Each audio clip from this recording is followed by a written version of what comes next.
Well, good morning, everyone. I'm honored to be here once more. Glad to be with you.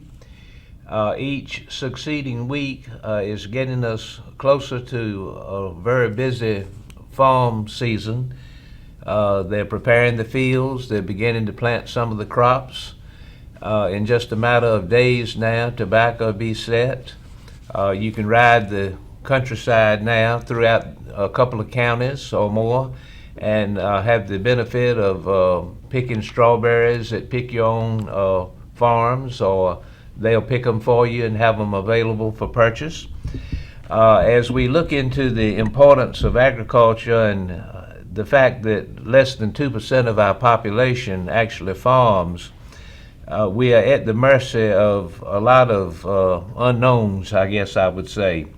And one unknown is our relationship with China. China is one of our trade partners. Yet, as you can tell or realize from other issues that are going on globally, our relationship at the best could be strained at best. So how do we deal with it? These are my words, we're at their mercy. We need their business. And let's see how the Congress is relating to this. The Congress considers China's threat to U.S. agriculture. Congress has lots to say about China these days. The House Ag Committee dispelled any doubts about the Wednesday when it hosted a nearly 5-hour hearing titled "The Danger China Poses to American Agriculture." Committee Chair G.T. Thompson, who is a Republican from Pennsylvania, set the tone in his opening remarks, saying the Chinese government had gone out of its way to reduce its reliance on American agriculture. According to him, China has also been aggressively pursuing tactics that threaten the United States' ability to feed itself. These threats are multifaceted, strategic, incendiary, and require a coordinated and proactive response, Thompson said. What followed was a hearing that was at times contentious, fairly mild by today's standards. Many lamented China's influence in agriculture while acknowledging its importance as the largest export market for U.S. farmers. I'll butt in on that dialogue there. Our tobacco farmers rely heavily on tobacco purchases of tobacco grown in this country that are purchased by China. And were it not for China's patronage on tobacco, our tobacco acres would be even less than what they are currently. While most everyone agreed that American agriculture would benefit from diversifying its export base, those efforts will likely take years to bear fruit. Even if they do, it would be next to impossible to replace the money farmers make from Chinese exports. South Dakota Republican governor and potential Donald Trump running mate Kristi Noem was the first to testify. She painted a bleak picture of the situation in her state, saying she has witnessed a hostile communist country work to take over the food supply chain. Ranking Member David Scott, who is a Democrat from Georgia, was among multiple lawmakers who cautioned against allowing fear of the Chinese government turning Americans against Chinese people. Unfortunately, some of the rhetoric surrounding this topic may derail us from tackling the real issues at hand and may contribute to violence against Asian Americans, he said. I want all Americans to know that we on the Agriculture Committee condemn all bigotry, including race-motivated threats and acts of violence. This is about agricultural policy, not people policy. On multiple occasions, Scott also asked those testifying to share their thought on imposing additional tariffs on China. Presidential candidate Donald Trump has indicated he may exact tariffs of up to 60% on Chinese exports. These are even higher than the tariffs he imposed on China during his previous term in office. American Soybean Association President Josh Gackel noted that China accounts for about $19 billion of the total $32 billion of American soybeans exported last year. That's over half. According to him, the trade war between U.S. and China in 2017 and 18 cost the U.S. agriculture industry approximately $27 billion. By some estimates, soybeans accounted for 71% of those annualized losses. It also led to Brazil surpassing the United States as the world's leading soybean exporter. Getting back to tobacco once more, in the seasons of 2017 and 18, China bought little or no tobacco from our farmers, from our nation, and that was a terrible hit. Back to the soybeans, as I said before, Brazil has now surpassed the United States as the world's leading soybean exporter. As the United States considers actions to protect our national security interests, we must also maintain and protect our economic and trade interests as well, Gackel said. Soybean growers need predictability and certainty that we will retain market access in China. So the issue on China is an ongoing situation. The verdict is, the jury is still out, and we'll see how that fulfills. But nevertheless, it's a two-edged sword.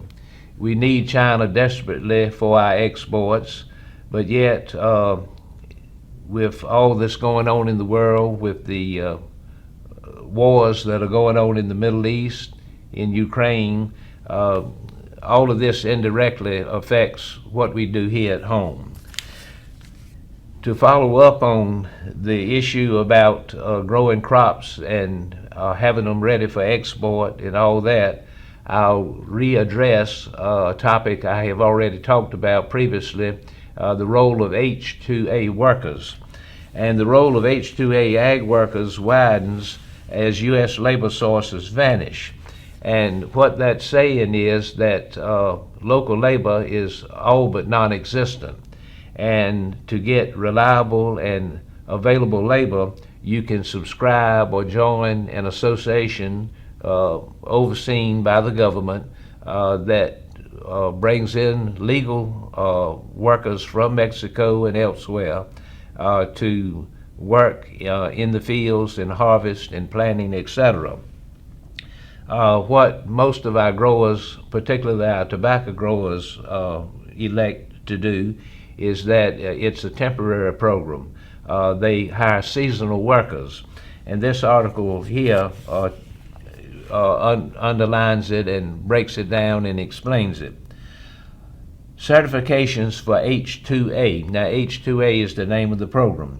The Department of Labor's temporary ag worker program have increased sevenfold since 2005, says economist Marcelo Castillo at the USDA's Economic Research Service. H-2A jobs increased from 48,000 in 2005 to over 370,000 in 2022.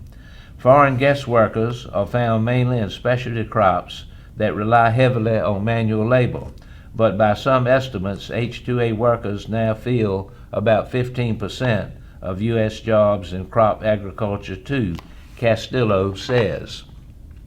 So what's driving renewed interest in H-2A workers? The supply of immigrant farm workers appears to be declining, especially from rural Mexico. Farm wages are rising in all regions. Besides falling Mexican fertility rates, there are better employment opportunities in the Mexican economy, along with stiffer immigration enforcement by the U.S. government. Brian Lisenby, attorney and owner at Lisenby Immigration Law, Lincoln, Nebraska, agrees. U.S. immigration has been tougher this year than they have ever have before in immigration matter. A lot of people were passionately angry with what the Trump administration did with immigration law and thought the Biden administration would make it easier. But we've seen it become a lot more difficult for people looking to find labor solutions. Farmers who want to expand their farm operation usually need more, not fewer people. And it's hard to substitute labor with technology, although that is improving. That is, growers, individuals, lay people are becoming more adept and educated on how to handle technical availability. And some technicality is being used or being substituted for manual labor. Some, not all. Turning to the H-2A program can help solve labor problems, but it's not just simply finding someone and hiring them. Department of Labor rules follow that jobs must be temporary or seasonal up to 10 months with no caps on number of workers. Employers must show and must be certified that the H-2A worker will not negatively affect wages of U.S. growers. U.S. workers, that is. Employers must prove a lack of U.S. workers to fill the job and must try to recruit U.S. workers before hiring H-2A workers. Workers must perform the specific number of hours in contract. Employers must provide transportation to job and housing. Employers must pay per worker fees for processing, filing, agent coordination, consulate, and costs for transport from home country to work site. So before you even get to having to work on your farm and paying a reasonable wage per hour, there are many expenses that must be incurred to get the workers here ready to work. Also, employers must pay a designated minimum wage, which varies in 18 regions across the United States. California and the Midwest pay the highest per hour at $17.50 to $18.60, compared to the Southeast at $14.60 an hour. Wages increase in all regions on average 4% each year, we are told. To jump into H-2A, you must file a labor certification with the Department of Labor.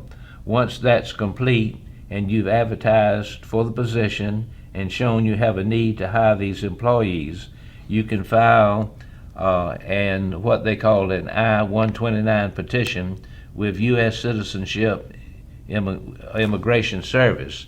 It's a straightforward process that can take months to complete, whether you are or a lawyer manager manage the project. I would never tell somebody you have to hire a lawyer for an immigration service. So Mr. Lickerman says, if you're a small outfit and can't afford lawyer fees, don't be afraid to jump into immigration. But if you don't have time for that and don't want to mess with something and you're worried about it, get a lawyer, or at least get somebody to consult with you to make sure you're complying with the program. The Department of Labor has a list of certified agents that can help identify workers in other countries. The application process and regulations may seem like a lot to take on, but the rewards reaped far outweigh the initial effort, especially with the help of an experienced specialist. These are the words of Todd Miller, CEO at Head Honchos, which specializes in finding foreign workers for U.S. farmers. Hiring a specialist takes the guesswork out of the process so employers can enjoy the fruits of their business harvest and rest easy knowing they're following the program's requirements. So there is a vital need for this service. The service is available and it's dependable and it's well run, but there certainly are a lot of hoops and a lot of conditions that have to be met to enter into this opportunity. But were it not for the H-2A workers, our farmers, even locally, would be in a bad way, in a very critical way. So we'll see how that unfolds as time goes forward. We are very involved or concerned with what's going on with our forest. And it seems like that certain species of trees every year become more vulnerable or susceptible to being attacked by invasive species of insects or viruses or bacteria or diseases. And come next week, I'd like to share some of this concern with you in reference to the hemlock. They are being attacked by insects that are taking the population of this beautiful tree down to the point that it could be threatened, and there could be a day, one day down the road when the hemlocks will not be available in our mountains. We'll see how that unfolds. Our Commissioner of Agriculture, Steve Troxler, has initiated a team study force to look into this and to come up with alternatives to save the hemlock. I hope and look forward to getting back with you next week on that. Right now, my time is out. I've enjoyed being with you. We have talked about the H-2A worker situation. We have brought to mind the situation in China to some extent, and our relationship with China is a double-edged sword. We need China desperately, but then at the same time, relations are strained. We'll see how this unfolds as well. Have a good week. Thank you for allowing me into your homes. I look forward to being with you. God bless.